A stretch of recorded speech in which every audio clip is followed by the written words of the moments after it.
What's up, everybody? Welcome to the end.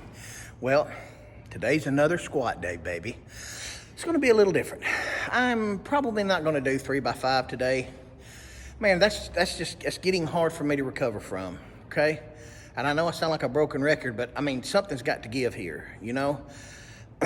I'm only human and I can only push myself so hard. And I really hate cutting back on my deadlifts. I enjoyed the deadlift so much. I mean, and I like rack pulls and I like halting deadlifts, but damn it, I want a deadlift. Preach it, brother. So Let's rejoice in the words of the Lord. Sets of 3. I might just try to see what I can squat today just for the hell of it. Either way, I'm gonna get a good workout in. I'll make sure of it. You know what I mean? Even if I pyramid up, I'll pyramid back down. That way I'm getting some reps in and still putting a heavy load on my body. What's up, everybody? We got Danny here. He lives in the pit. Every now and then I run into him. All right? He's got one more set to go. He's got a set of 5. All right, now, he's working with how many knee surgeries? 3 knee surgeries, all right? So he's working to get back in his full range of motion, okay? So I'm doing squats right beside him, so I said, why not put him in a video? And how old are you, Danny? 43. 43. He's getting back in it. He said he ain't never getting out of it either. You ready, Big Daddy? Let's ride. Let's ride.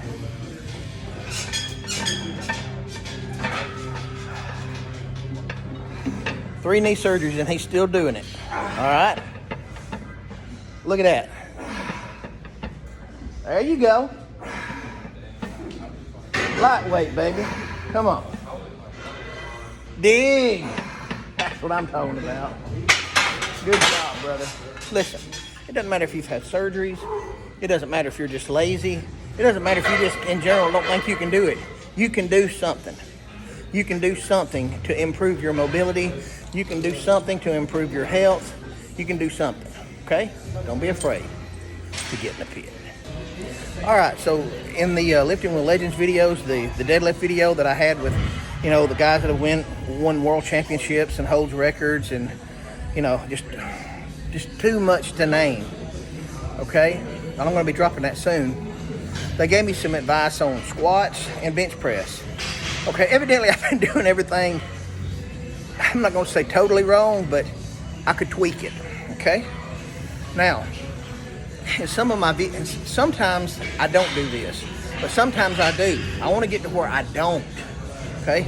Sometimes my knees are pointing too forward, okay? They're bending up to my hips are here, but my knees are like that. I was told that you really want your shins to be more straight up to work on that. Well, I find that kind of difficult because I don't want to lose balance backwards. I'd rather it be over the center so I can compensate with my back. That might not be the right thing to do. Okay, it's probably not the right thing to do. You want to be centered, period. You want the fact that the bar is lined up with the center of your body all the way from the top of your shoulders down to the ground. You want that to be the thing that keeps the bar centered. Not, oh, I can compensate a little bit with my back or this, that, and the other, okay? I've got 275 on the bar right now. No knee wraps.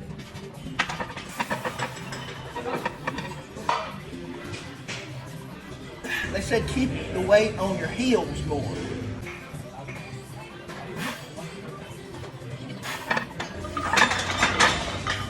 First off, I don't recommend anyone squatting with your racks behind you and then backing it up. I just did that for the visual purposes of the video.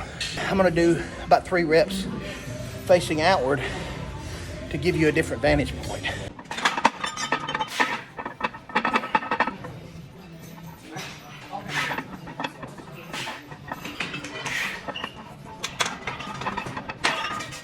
I'll go ahead and tell you, the first 2 felt good. I felt more weight on my heels, which allowed me to push the ground away, driving myself forward. On that last set, I felt like it went forward a little bit more and spread that weight out on my foot and got it off that heel, and I didn't like it. That's what I've been doing, all right? It felt more familiar, but the other way felt better. Now you know, no one's had to battle. Go Joe! All right, we're gonna take 315 for a set of 2. No big deal.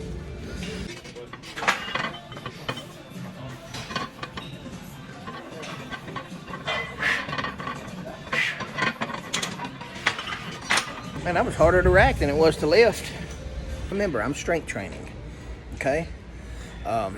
If you're bodybuilding, you're gonna do things a little different. You know, I hear people talking about Tom Platz all the time, who's phenomenal. I mean, he's a legend. He's awesome.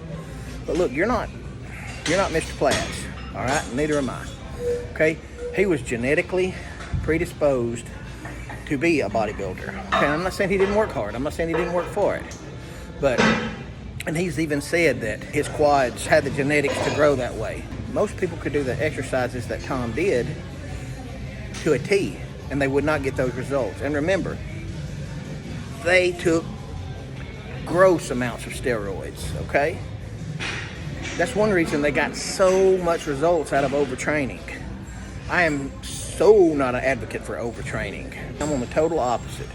I feel like the precise amount is what you should be looking for. It's like, well, that's hard to reach. No, it's not. You go to failure, and that's about all you need, I promise. You don't have to push it like they did. Now, you can if you want to, but you're going to overtrain, and you're going to wind up having to eat like a hog and take a bunch of steroids to get over it. There's a reason they do it.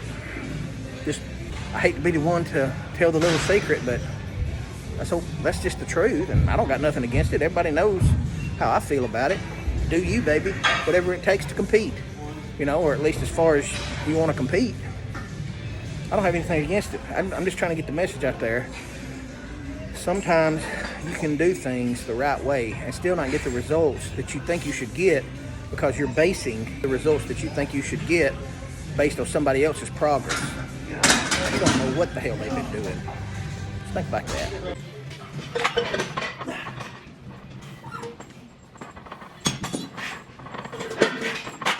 Some of you guys might be wondering why I don't squat in the monolift over there. There's two of them. Sometimes I do, and I've got some pictures out there and some videos of me doing it. I don't particularly care for it. You know, like, why? If you dump it, those straps are going to catch it. Yeah, but then what? I'm still there. I mean, they're going to swing by and hit me. You know what I mean? They're coming off your back pretty hard. This right here, I know they're going to come down and hit that bar. You know, and I've been using this for a long time. Now, I get the machine over there being used for competitions because they can just swing the weight out, you can squat, come up, and they can bring it back. But it's hell re-racking, and I don't like the idea of what's going to happen when it drops. I don't care for it. All right, let's take 405 for a couple reps. See how that feels. So far, so good.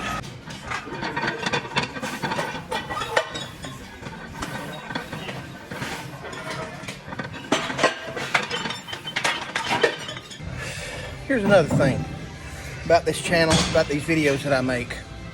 Look, there's going to be a lot of videos where I'm just out of breath, I'm sweaty, might be a little bit, you know, bleary-eyed, might have some brain fog. I might misspeak a word every now and then. When that happens, you got to understand, I'm coming straight off these weights right to the camera, 9 times out of 10. When an idea pops in my head, or a point that I want to make pops in my head, as soon as I'm done with that set, I'm coming to the camera. I don't want to lose the moment. I'd much rather see somebody on YouTube come to me and tell me things like that when they're hot off the press. You know, oh, hey, I just did this or that. I felt this, I felt that when I was doing that set, or when I was doing that rep. Did you notice this right here? You're finding it out. You're finding it out exactly as I'm finding it out. I find things like that desirable. That's what I want to see. Authenticity, organic moments. I don't want to see some trainer walk in here completely clean, no sweat, no shirt on because reasons, looking prim, looking great, in order to tell you some things that they've had hours to think about. Now look, I'm not saying that that's a bad way to give information, because it's not. I've mulled over many ideas in the truck when I'm driving, all right? Or I'm sitting there in bed before I go to bed. I can't make this brain go to sleep. I think about things a lot. But when they happen here in the gym, that's when a lot of ideas happened. Okay, that's when most of your realizations happen, because where else would they happen? This is where you find out the things about you and your program, your training methods, and everything else that you need to fix. or that work. Okay? All right, let's get it.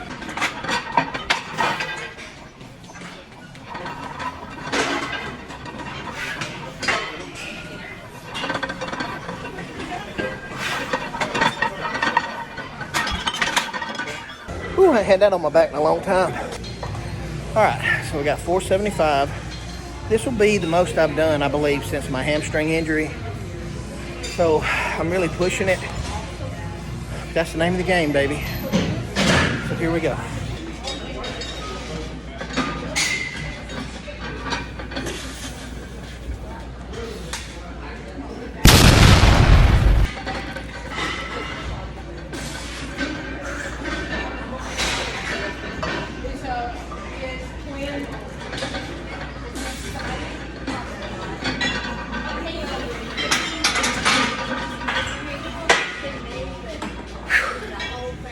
Felt good on that first one, so I said, hell, why not take it for 2?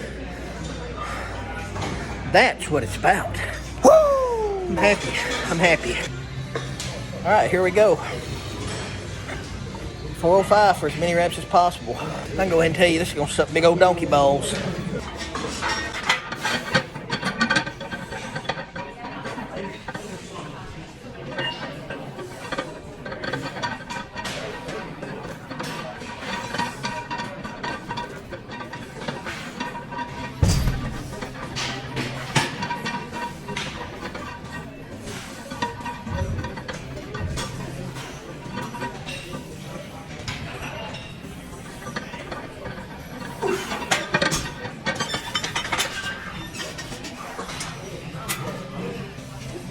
That's right. Big old donkey balls. All right, folks. Well, that's going to wrap this squat video up. So, what are some of the things we can take away? I definitely squat better with a more upright shin and more weight on my heel. It helps me drive harder. All right, remember, you're not just driving up, driving your feet down too. Okay? Another takeaway. You know how I always say, plan your work your plan, stick to the program, okay? And you might be saying, well, Nick, you didn't stick to your program. To which I would respond, if you're training for strength and numbers, you need to plan days like this in your program just to see what you got, okay? What if you want to do a 5-3-1? You have to know your max, okay? Right now, I would put my dead nuts max. I would put my max at about 500 right now. Okay, I got 475 twice. I'm about there, give or take. Remember, you've got to have fun with this, okay? So, plan a little flexibility in with your program. That's okay. You don't have to be so damn rigid that you don't enjoy your program, okay? Now, that being said, I'm going to leave you with this like I always do. If you see something out there in life that's scary, it's intimidating, makes you want to turn around, run the opposite direction, don't. That's exactly the opposite of what you need to do. You need to ball your fists up, look it dead in the eye, and run over there and whoop its ass. Learn everything you can from the situation and move on. And always remember, never be afraid. To get in the pen!